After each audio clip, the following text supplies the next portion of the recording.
The content of this video, as well as the thoughts, views, and opinions expressed herein, belong to the presenter and do not necessarily reflect the views of Brigham Young University or the Church of Jesus Christ of Latter-day Saints.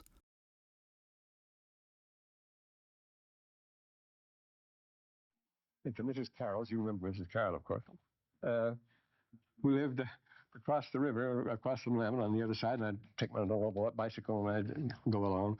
And I'd always stop in the bridge, on the Broadway Bridge, and look down the river. And as far as you could see were the masts of ships, 3 masters, 4 masters. The 3 masters were the common ones. Ships taking wood and salmon and things like that to the Orient and all around the world. And there was only one steamboat. There was a line that had 3 steamboats, the Alaska, the Bear, and they ran up to Alaska. The Alaska, the Beaver, and the Bear. They all sank later. But the thing is that here was along the waterfront in Portland, Oregon, there, as far as you could see, were the masts of ships. And all of a sudden, they were gone. There were no more 3 masters. They just went like that. I used to be very good at making imitations of them and work with them in wood, and I had some good 3 masters and so forth. The whole thing, this was and of course, right next to it, it's still there, is the station, and there were the steam engines, which were so exciting to watch. Well, they have gone too. And they went just in 1 year. The whole thing just disappeared for an entirely new culture, if we'd call it a culture. And at Sausalito later, when I was at Berkeley, you'd see the same masts of ships, but they were the salmon ships that would come down at winter at Sausalito and then go up to, and students would get jobs on them, and they'd go up to Alaska for the summertime. And then again, all these masts, and all of a sudden, about 39, 40, they disappeared, and there were no more of them. Everything has just gone away like that. You might say it's sort of sad. And speaking of the herring, of the salmon herring, this is typical. For thousands of years, the main food of Europe was herrings. It was required by the church. Of course, you had to have fish on Friday. And so the greatest market in the food market in the world was the herring market at the Baltic. That's what made the glory of the Hansa, the great Hansa cities, the great merchant cities that still remain. They were the basis of the economy of Europe in the Middle Ages, were the so-called Hansa. I should be asking you, what are the Hansa and so forth? What were the main Hansa cities? Hansa, Bremen, Lübeck, Danzig, and so forth. But we got awfully good in the last few years at fishing here, and very efficient. They had electronic devices for discovering the schools of fish, the vast schools. Then they had nets 10, 20 miles long for scooping them up. Then they had floating factories for processing them while they were still on the water. And it was wonderful. They got more and more efficient at the herring. And then suddenly, one day, about 10 years ago, there were no more herring. For all those thousands of years, not one herring left, not one. The whole center of the Baltic now, more than a third of the Baltic Sea, is not just without herring, it's without anything. There's no life in it whatever. It is nothing but algae. It's just blue-green algae, the Corylobacteria, they call them, cyanobacteria, that eat everything up, including the oxygen, and so there's nothing left. It's now a dead sea, just enough. And it didn't happen in 1,000 years. So I would recommend you, I just picked it up as I left the house, the June issue of the National Geographic. No, the theme is extermination, the march toward extermination. And this is one of those great periods of extermination. I mention this because this is the theme of the Book of Mormon, in which the word destruction, appears 354 times. Destruction, destroy. Well, that's a discouraging sort of thing, you see. The Book of Mormon is as upbeat as it's downbeat. But let me refer you to this. Now, we say this is the Church of Jesus Christ of Latter-day Saints. These are the latter days. This is the end. This is the final time. These are the last days. The last days of what, you see? Well, the last days of a lot of things on which we're depending. But I think this would be an interesting thing to refer to. Let me talk about this now. I say this last geographic. It tells us, now, all the years I was teaching things, and since it was ancient history and stuff like that, there's lots of reference to evolution, a slow, gradual procession, slow, gradual, relentless, infinitely slow, perfectly regular. That was the old Victorian idea, steady, reliable. That's all gone now. You don't talk about evolution that way. As the man says here, well, now this happened. This talks about the capture of the last California condor. And it says, during the same time, that is, since the 1930s, as many as 100 acres a minute of the world's tropical forests among the most richly populated inhabitants of Earth have been destroyed. 100 acres a minute goes on. An estimated 1 million species will be lost at the will be lost in the next 25 years at the rate of a species every 15 minutes. Every 15 minutes, a species that existed for thousands of years will disappear forever. Well, we obviously are living at the end of an age when things are going to change. We have to do something about it. What's the handbook? What do we do? I panic when I read things like this. Then one answer comes, the Book of Mormon. You know, may think that's a paradox, but it isn't. We'll see what the Book of Mormon is going to tell us. Then it goes on. Well, then it talks about other extinctions that have taken place. The first one was that discovered by the Alvarezes of Berkeley 66 million years ago. The big question was why the dinosaurs suddenly disappeared, and we know now that there were hundreds of varieties, great varieties, great adaptation. They showed great adaptability. They could fit into almost any environment, but all of a sudden they just vanished. That's because the Earth got socked by a meteorite or a giant meteorite or a comet, and there was nothing you could do about it. But at any rate, at one time, 60 to 80% of animal species disappeared. As long as ago as in this class, was 1965 or 56, I can't remember, I guess it was 56, when Wolfgang Schindewolf, was it? Helmut Schindewolf, yes.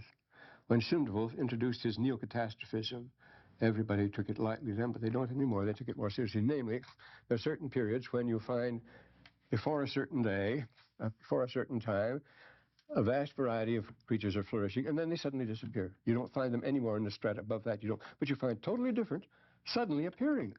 And now what happens there? Well, you see what happens. The theories, there are various theories. The Earth gets socked by a meteorite. It jars the Earth's magnetic field.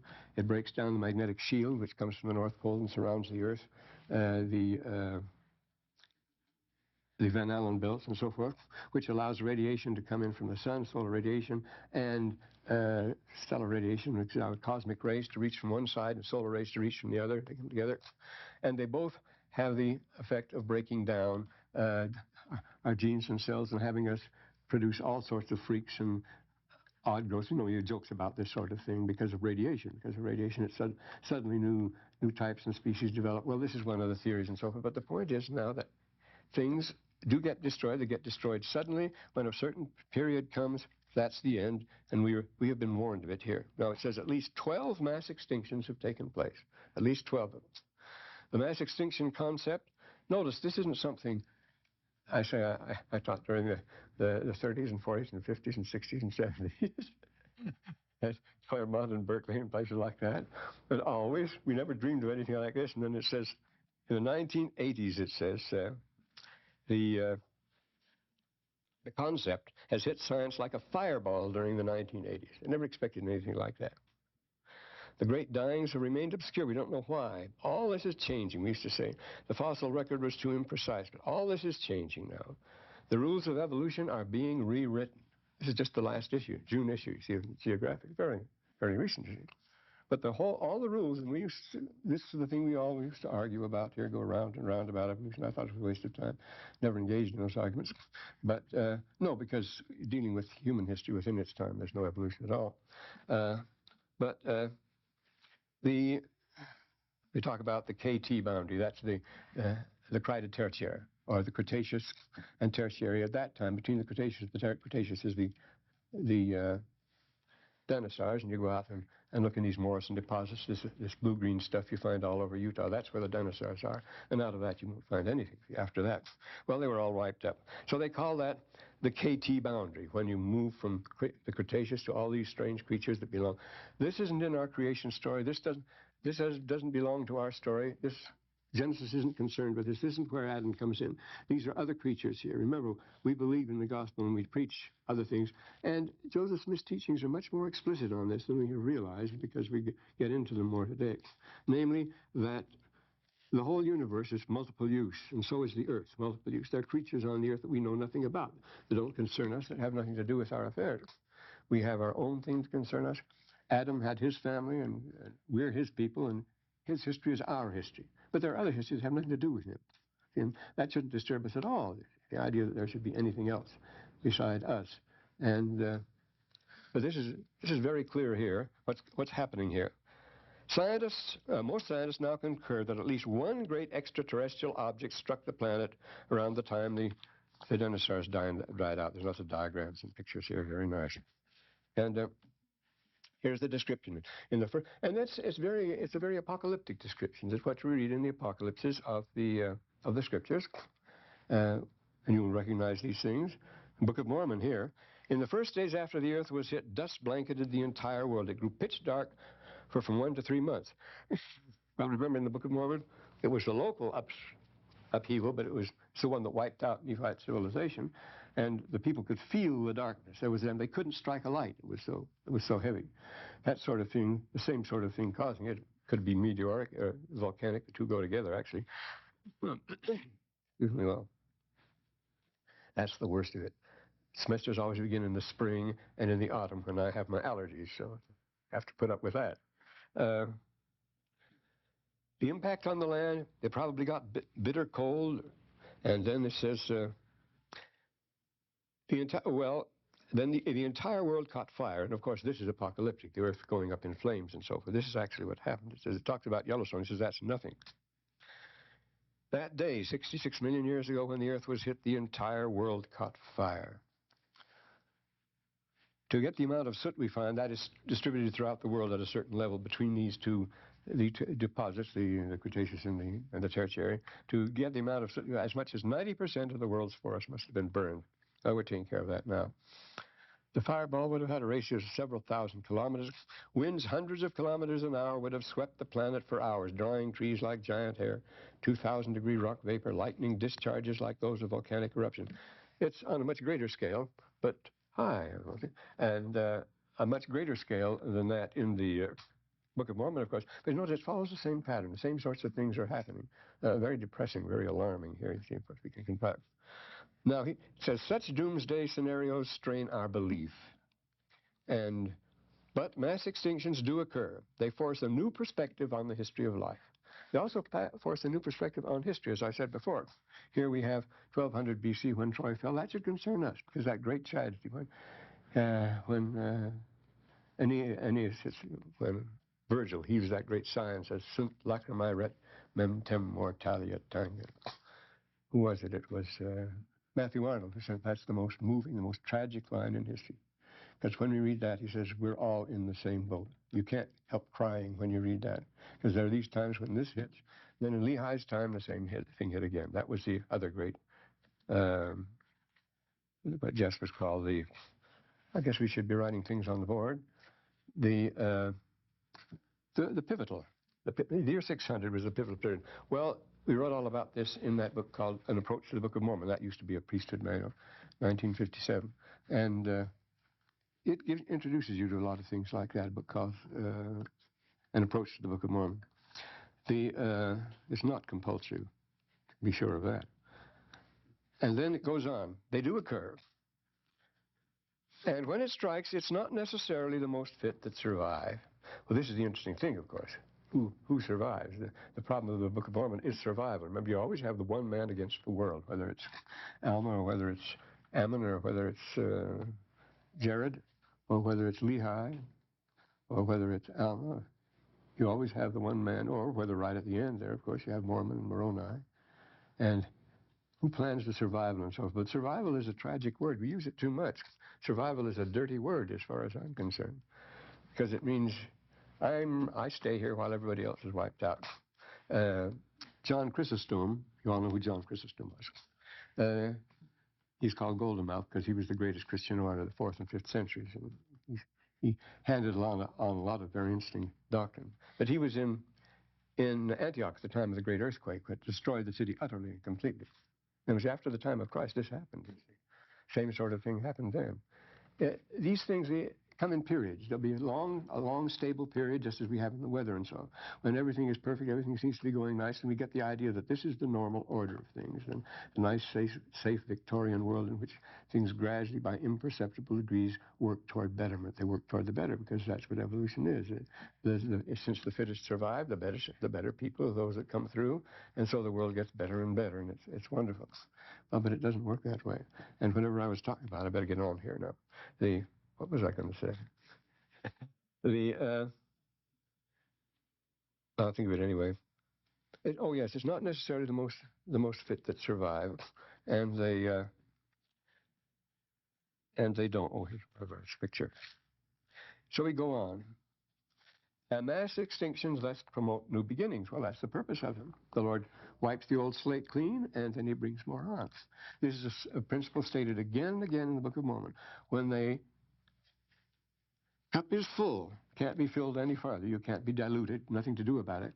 When the fruit is ripe, there's no point to letting it ripen anymore. Then, this is the promise on this land here, then the Lord will cause extinction. They will be utterly destroyed, he says. Be utterly removed. That's the word the Book of Mormon used. They will be, remember after the winning of a great battle, the Nephites were celebrating, and Alma had to tell them, I'm sorry, you will become extinct. 400 years from now, you will become extinct. That's the word he uses, if you are wicked. But the Lord takes care of these things in order to supplant them. Remember, he says in the Book of Mormon, the Lord leads away the righteous into precious lands, and the wicked he destroys. How you get out of it? Well, it's the story of Abraham, the story of the children of Israel and Moses and so forth. Because remember, Moses's migrations took place during great world upheavals of the same kind. That's the 1200s. See, that's the same time that Troy was destroyed, that the Israelites went out of Egypt into Palestine. So it says here, and so that's what happened. The best evidence of the greatest extinction of all, that's the Permian extinction, in which 94% of all life on Earth was extinguished. That was great. Is in Utah's House Range, east of here, west of here, the House Range, which is now, this is an ironical thing. It is the best evidence we have for the worst extinction that ever took place in the world, it tells us in this article here. The first mass extinction, the worst, it was a terror. So what they're practicing there now, it's been turned over now as a range, but there's been much discussion. The ranchers are protesting and so forth. They're not doing any good because the Air Force is going to have it, and they're going to use it as a range to practice mass extinction, including biological warfare. See? We're practicing mass extinction out there now. See, the clock comes full care up here, full circle. And we suddenly, well, and then some other things. Reef life, it evolves anew after each of these. Boy, this is very sad. This is one of these extinction, the Fresnian. Thin yellow sulfur mineral testifies its existence everywhere. Precipitated oxygen suddenly vanished from the upper layers of the ocean. 70% of the invertebrates perished then. The seas would have looked like the aftermath of a global red tide, dead animals floating everywhere. Oh boy, this is a cheerful beginning for our class, isn't it? But we're starting with the Book of Mormon. If you have tears, prepare to shed them now, what should be our opening. You all know that line, don't you? You know that line. Antony's speech, of course. You all had Julius Caesar in high school, at least. Well, all right, if you have tears, prepare to shed them now. I knew Caesar, yes. And how long did it take? Well, it could have taken 20,000 years, it said here, but this is what he says, but maybe just one stormy night. That's how long it took in the Nephite story, you know, for the coming of Christ. Just one stormy night, wipe out 70% of the life on Earth. Well, that must be some show. Great swings of the sea wind. In Nevada, we find, I remember going on a field trip with Brother Bissell many years ago when I first came here. We saw these things in Nevada, huge boulders of coastal rock from the coast carried right across Utah, huge, enormous boulders. And then these fracture points when they're up Spanish Fork Canyon where they smash against other rocks. The violence of the thing must have been inconceivable. And so, oh, I was wrong. It wasn't 94%. The Permian was the greatest extinction. Perhaps 96% of all species disappeared. That's something. So, and it made for, oh boy, these terrible things that happened. A profound and mysterious crisis struck at the end of the Jurassic. There you go again. We still don't know the explanation. Because the flowers, the angiosperms, suddenly took over with explosive rapidity. That's a thing we often talk about in class, not now though, doing overgrazing and so forth. It was because the dinosaurian overgrazing threatened many growing plants, but the angiosperms were able to escape it. Those are the seed pod plants and so forth. And so, what do we have here now? A plague of little animals, little Asian animals invaded North America, and they ate the last of the dinosaurs out of house and home. didn't have anything to eat on. There's another theory, you see. The cruelest Cretaceous tertiary extinction struck the seas. All large marine reptiles also vanished. Ammonoids, the lovely coil-curved survivor, died out completely, and they were once the big thing. And then, again, we talk about this. Remember, this goes with the Doctrine and Covenants class as much as anything, because it talks about the showers of stars and meteors. And this is a very important thing. It goes with them. The Earth was hit not by one great object, but rather by showers of comets. Stars fall from the heavens, has bombarded the Earth over. That bombarded the Earth over several million years, and this is how they're trying to explain it now. It's a scary sort of thing, too. When the comet struck the seas, generating tsunamis, overturns the deep anoxic or toxic waters, the tsunamis, the tidal waves that drowned so many cities on the coast in the Book of Mormon when the Great Destruction came. They were caught in tidal waves. The final terminating impact, as Kaufman, that occurred on the land were produced firestorms, soot, and a pall of dust. And we, of course, there shall be a vapor of smoke, and it shall cover the earth, says the Book of Mormon. So we have, this is on schedule. As long as we're on, it might say that this thing is scheduled every 26 million years. We have these things happen. What could that be? Well, there are two theories. There is one of the Oort cloud between Neptune, between Pluto, and all this Neptune stuff. See how it's caught us by surprise overnight? Between them is a cloud of a mass of stuff circulating on an almost galactic scale. And every 26 million years, in the sun's course around the galaxy, we pass through that in a regular trend. And then we get showered by this stuff, and it knocks everything galley-west. The other thing is that the Earth has a companion star. The sun has a companion star, a dark star we can't see at great distance. They go around each other every 26 million years, and they call that Nemesis. They give it the name of Nemesis. And Nemesis brings with it a cloud of planets and its own dust and stuff. And when we pass through all that stuff, then we get showered, and then we get plastered again. So this is the picture you see. A dense cloud of comets that astronomers believe surrounds our solar system. Something could periodically unsettle that cloud and fling battalions of comets, and it could be the Nemesis or the Oort cloud. See, they don't mention that here. Well, a star orbiting our sun, a 10th planet, our solar system, moves periodically through a star-dense spiral. Well, between 35 and 40 million years ago, a well-documented chilling of the seas did all the killing. It would still be a shower again. Well, this is coming quite recently now. Now we're surely in one day. Whether or not we've had a cosmic timetable for an extinction, we surely are in one today. We're in a period of extinction today, is what it's telling us now. In North America, about 11,000 years ago, which is that late, there was that early, there was a brilliant culture flourishing in the Balkans. Now, we won't go into the chronology of the Bible now as far as that goes. But 3,000-4,000 years before the pyramids, there, the Varna culture and the people in the center of the Balkans, where they've discovered 36,000 artifacts, temples, marvelous sculpture and so forth, wonderful metalwork, fabulous mines, deep mines there. It was amazing. But at the same time, almost the same time as these creatures, because this would make it only 9,000 BC, and it was there then. It reaches its peak between 8,000 and 7,000 BC, that particular civilization. But here, in North America, about 11,000 years ago, most large animals were wiped out. All perished abruptly. What happened? And by abruptly, man, you know about the stories of the mammoths found with undigested buttercups in their stomachs and so forth, which means they must have been frozen very, very fast. But it takes 3 hours to thaw a turkey. And how long would it take to freeze a mammoth, so that the digestive processes wouldn't cause decay gases and all that sort of thing? Here we have fresh buttercups in these mammoths.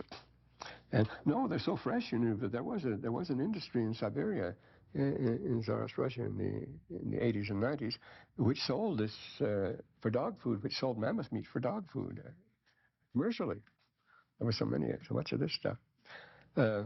All perished abruptly. The extinctions were so rapid, within 500 to 1,000 years, that many scientists would suspect, or at least assist, a villain in the extinction, that man was the one who was responsible. He was the one who was responsible for that one. Now we come to ourselves, you see. Now he says, in the plant group I studied in 1930, 42% of them have become extinct since then, since 1930. Just this particular botanist is talking. Sommer, head of the Bishop Museum in Honolulu. And again, you only have to ask who buys the timber or beef these felled forests produce. Well, McDonald's does. No, they're the biggest market for the Brazilian jungles. Hawaii contains 27% of the endangered birds and plants. And so we go to these sad statistics from now. We can see the health of the species interconnected if we let it that if we let too many disappear, we will go too. We depend on this picture today. For the first time, a living organism can consciously do something to halt a mass extinction. And now this is a theme of the Book of Mormon, as I say. Extinction is 300 and, yeah, I think it was 354 times. Yeah, 534 times, excuse me. 534 times the destruction is mentioned in the Book of Mormon. Well then, what else did I write this morning? The Book of Mormon is a purely religious document. In fact, it's the greatest religious document there is because it's the only one that answers the terrible questions. I was going to bring on the new paperback, practically required, Richard Anderson's paperback on the three witnesses. It's come out now in paperback and it's available. That clinches things very tight now. You can't say this about, see, the terrible questions are, the questions that haunt everybody is, the Book of Mormon only can answer this as far as that goes, is this all there is? You see? Is there anything else? Well, we can talk about morals and we can talk about beauty and ethics and all this sort of thing and say that's religion, but that isn't what religion's interested in. We just want the answer to that one question. When we die, is that all? Is there anything else? And so forth. What comes after that? And, of course, the answer comes with an angel from on high. Moroni, an angel from other worlds, from deep space, you might say, and it's more than that, from the immensity of space. He comes and personally delivers the book. And on top of that, you see, we have Joseph Smith's witness, and you have the three witnesses, and you have the 8 witnesses. They saw it all their lives. They said the 3 left the church, as you know, vanity and injured pride in the light. They came back, and except for A.T. Williams, and they never denied their testimony. And of course, as soon as they left the church, all the newspaper reporters and ministers and others swarmed in, descended on them like locusts. Now you will tell us the truth. Now you can tell us what really happened. And they did. They'll tell you what really happened. The angel came and showed us the plates. And that's what they told him. He could never shake them at all. Any of them. Well, how do you explain that? Well, the great Edward Meyer says, we can only say that that was a hallucination. But there's a catch to that. The Book of Mormon is not a hallucination. Everything else. I've been reading this week about the Rosicrucians, a movement that began in 1614, 15, and 16, things start going. But they had their sacred books, and there have always been these groups of mystics and sectarians and others that have. They produced manifestos divided into one book called the Fama, and the other called the not the dissertation, but the point is, they claim this book were delivered by angels, and but when you read it, it's nonsense. There's nothing there. It doesn't have anything to say except the usual commonplaces. We should behave and love each other and so forth. We know that. Excuse me. Well, the Book of Mormon is not that, you see. What we have here, nobody's ever been able to get around the witnesses, you see. But it's harder to get around the book, you see. It's a solid, compact mass of statements, a package containing thousands of clues. None of the critics that have torn into it have read it with care, really. We haven't either. I mean, that's why Brother Benson says, let's start reading it for a change. I say, when I was a kid, we just read it because it's sort of romantic and so forth. And what did it have to do with things? It has to do with us today. So we have here this dazzling procession of vivid images, these marvelous vignettes, character studies, perfectly conceived and so forth. But like the Book of Mormon was dug up, remember? So it's a fossil. We're speaking about fossils here, and this Book of Mormon is a fossil. Well, fodder means to dig up, and fossil, you know what a fossil is, a ditch. A fossil is something that is dug up. The Book of Mormon is literally a fossil because Joseph dug it up. He removed the rock and he dug, and he found the book and so forth. And as a fossil, that the written word has is the most marvelous invention known to man, because every ancient document's a fossil, you see. This is fossilized thought here. When you find a fossil, it can tell you all sorts of things, but what does it depend on? It depends on you. You've got to bring all sorts of experience, knowledge, acumen to the subject and see what you can do with this thing. So what do you do when you have a fossil, literal fossil? The most marvelous invention of man, as Galileo and Arthur Clarke and others have told us, is the written word, of course, because it can do what nothing else can. It defeats time and place. And you see, when you dig up one of these fossils, I say they're talking in terms of millions of years, 66 millions of years, 40 million years ago. And the fossil is there, and it's just as fresh as it was when it finally hardened. Its last cooking.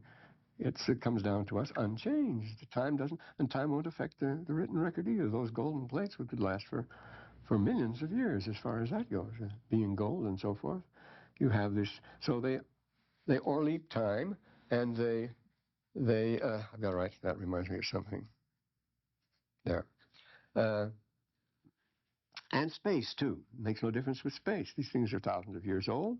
And here, it conveys not merely sounds and images. I was talking about the fall of Troy and so forth. This great tragedy that electrified the human race, and that's come down to us. The two greatest epics of ours, Homer, of course, both the Iliad and the Odyssey, and you could include the Aeneid and others. It's left its memory and its mark with us, and it's just as vivid now, and that's why the actor could shed tears for Hecuba. It was just too sad. It was heartbreaking. He was playing the role of Hecuba. What was Hecuba to him? It was very much alive. So this is a marvelous thing that the written word can do that TV and nothing else can do. So you have to have all sorts of fancy equipment and everything for that. But what do you need to hand down a record for 1,000,000 years to convey not only the names and the places and the dates and the events, but your most subtle nuances of thought? Because so much of that is great poetry that can move us now just as from the time it was written. And it comes down, what do you need? A surface to scratch on and something to scratch it with. Take a rock or a stick. If you can scratch it on, make a scratch enough, it'll be as deep as the indentations in a fossil, and it will last for 1,000,000 years as far as that goes.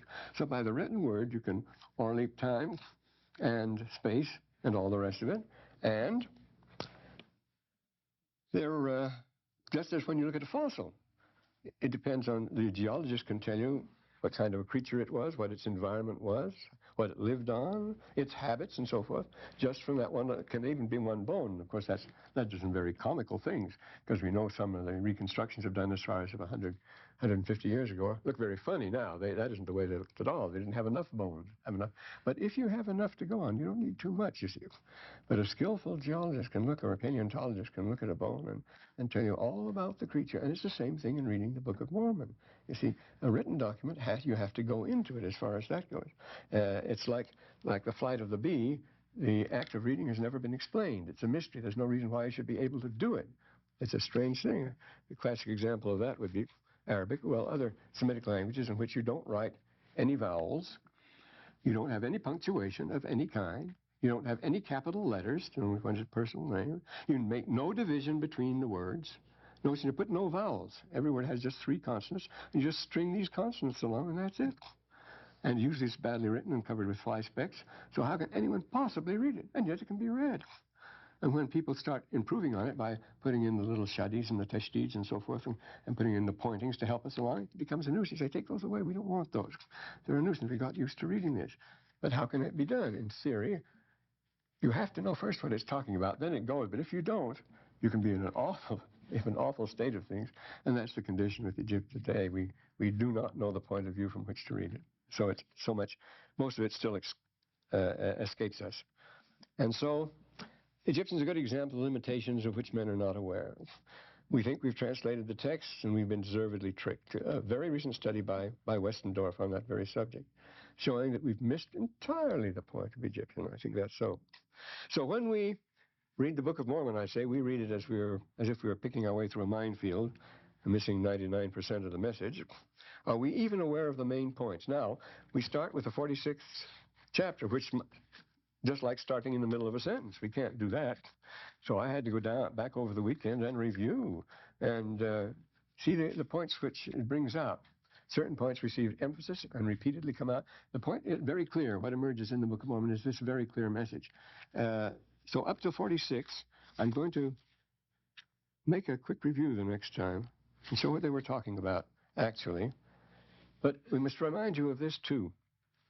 When you read this book, when you read the Book of Mormon, anything like that, when you read a book, you must do exactly what you do when you see a play and so forth. Now, Shakespeare, we don't realize now how great Shakespeare was, and this is a new discovery. The traveling actors of English players had a great deal to do with the Reformation on the continent of Europe. They set the pace at courts at Lüneburg, at Heidelberg, in the Pfalz, in the Palatinate, Oppenheim, at various places. A writer by the name of Francis Yates has been investigating this idea now. These wandering players had an enormous influence in all the courts of Europe. They would go, and you would not make a sharp distinction between the reality of the court and the reality of the play. The players were in the court. Remember, when the players come in Hamlet, treat them according to their nobility. Treat every man according to his deserts, and who will escape whipping, he says. But you have to treat them like you. But the court itself was a theater. In fact, all the courts are stage in Egypt, and it is. Now, what was the theatrical part and what was the real part?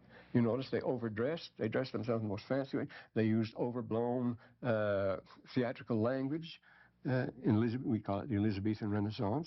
Then in the time of James, it carried on in exactly the same way. It produced Milton. But this mood of the courts and this mood of reality. And Shakespeare is constantly reminding us that when we read these things and when we see the plays, this is not the real thing. You have to produce the real thing. After it gives the most vivid, what I consider the most vivid picture, the most vivid description in words of an event that I can imagine, the description of night in the camp in Henry V there. He concludes, he says, "Sit and see, minding true things by what their mockeries be." He says, this is just a play. We're just putting it on, you see. You mind the true things by what the mockeries be, but you have to apply your mind to it. And that's what throughout Henry V, the chorus is always interfering and reminding you that this isn't the real thing, but you must make the real thing. And so we have the famous prologue at the beginning. Should I recite it? Yes, I should recite it. Yes, this takes you into the mood of the court. Oh, for a muse of fire would ascend the very heaven of invention. Kingdom for a stage, princes to act, and monarchs to behold the swelling scene. Then would the warlike Harry like himself assume the port of Mars, while at his feet, leashed in like hounds, should famine, war, sword and fire crouch for employment. But pardon gentles all. Now he says, but this is only a play. And this is the best we can do. But pardon, gentle all, the flat, unraised spirit that has dared on this unworthy scaffold, the stage, to bring forth so great an object. Can I tell you about Henry and his wars and this wooden stage? Can we cram within this wooden O the very cask that did fright the Ionizing court? Can this cockpit hold the vasty fields of France? Or can we cram within this wooden O, you know, the Globe Theater was a round O, within this wooden O, the very casks that did affright the Ionizing court? Oh, pardon.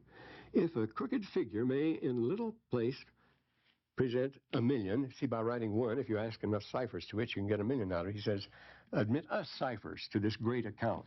We put the one in, we'll be the ciphers and exaggerate it. And let us on your imaginary forces work. Suppose within the girdle of these walls are now contained two mighty monarchies, whose high upreared and abutting fronts the perilous narrow ocean parts asunder. Piece out our imperfections with your thoughts. You must make this story. Piece out our imperfections. Into 1,000 parts, divide one man and make imaginary puissance. One man is going to represent 1,000 soldiers, so you make an imaginary army there. But you have to do it yourself. Imaginary puissance. Think when we talk of horses that you see them planting their proud hoofs in the receiving earth. For 'tis your thoughts that now must deck our kings. Carry them here and there, jumping o'er time. See, you jump over time and place, just as you do with the written record here. Traveling over time and place. He says, jumping or times, the accomplishments, turning the accomplishments of many years into an hourglass. You can take the events of many years and you can present them in 1 hour. You can read it in a book the same way. As far as you must now deck our kings, it is your thoughts that now must deck our kings. You dress them up and put them in their proper places and so forth. And then jump over time, remove them here and there, and carry them here and there, turning the accomplishment of many years into an hourglass, for which supply admit me chorus to this tragedy and so forth. So there you are. He says you have to do it. You have to do it all yourself. And when you read the Book of Mormon, you do that, you see. We skim through, we look for the high parts, we look for the heroic Moroni, Captain Moroni, and that's about as far as we look in the Book of Mormon. But that book is so full, and it's so exactly, so meticulously voracious. Everything is exactly the way it should be, the way it's presented. But the economy is so condensed. All this that gets in here, no, it's a miraculous work. Now, I see the time is almost, oh, are there any questions? Of course, everybody asks, what are you going to write for this course and so forth. But I'm not going to tell you.